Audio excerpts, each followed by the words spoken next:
Hello Boro fans, it's Joel from Boro Fan TV, and this is the preview for the upcoming game on Sunday the 5th of January with a 2:01 PM kickoff as the Boro take on Tottenham Hotspur in the third round of the Emirates FA Cup at the Riverside Stadium. Now, we've got two new signings on board for the Boro, but I'll get onto them in a sec. But we're going to start off with our last game, our 2-0 win over Preston at Deepdale. Kind of like a New Year's gift already, our first win of 2020 off with a bang. Obviously, Rudy Gested's first goal in over 2 years, and the perfect man in the match performance from Rudy, I must admit.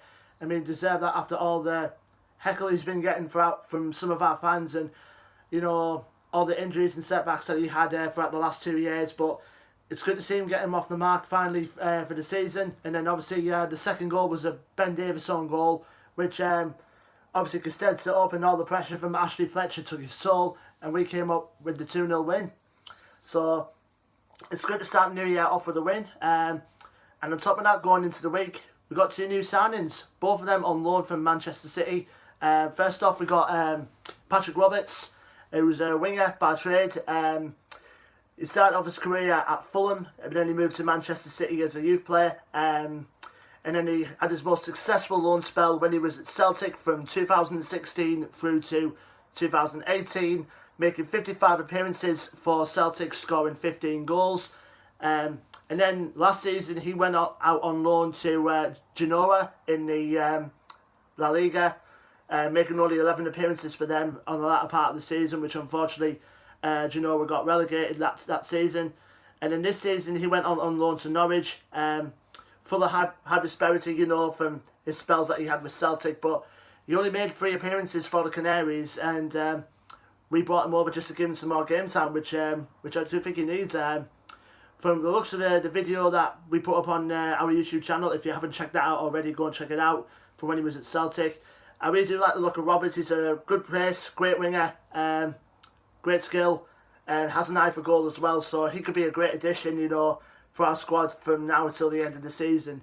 And our second recruit we got on loan from Manchester City is Lucas Nemecha, who's a Germany under-21 international striker. Born in Hamburg in Germany, but he moved to England when he was a youngster.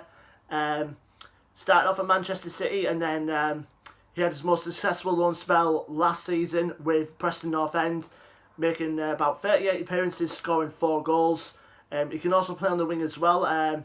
This season he started off with a loan spell at German Bundesliga side Wolfsburg, making only 11 appearances for them until, I think it was the same kind of scenario as Roberts. He got recalled by City due to the lack of game time he's been getting, and obviously he's been loaned over to us to get some more game time under his belt.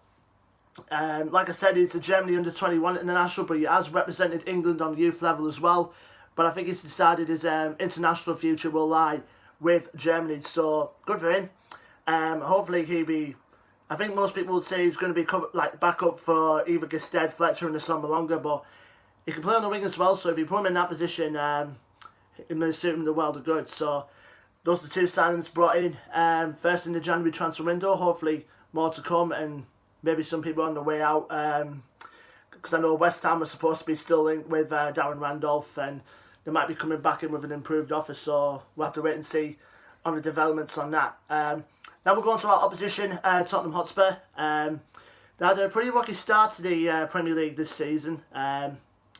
Obviously, bad run of form. Obviously, they sacked Mauricio Pochettino before Christmas, and they brought in the old special one himself, Jose Mourinho. He's kind of steadied the ship now. They're currently now 6th place in the Premier League. And going into this game on Sunday, I think the FA Cup is the main trophy that Spurs, I think they're going to go for this season. So I won't be surprised if they bring a strong squad out to play against us on Sunday. But the main factor in this one is there's no Harry Kane in their team for us against us on Saturday, because he picked up an injury, hamstring injury in the last game, which is their 1-0 defeat away at Southampton.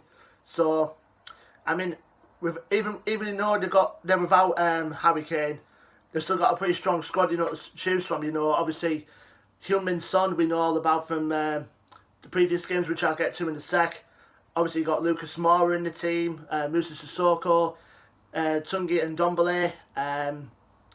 You got Christian Eriksen as well, but whether he'll be in the squad on Sunday is an exception because he's been heavily linked with a move away from Tottenham Hotspur. I know Inter Milan favourably interested in him at the minute.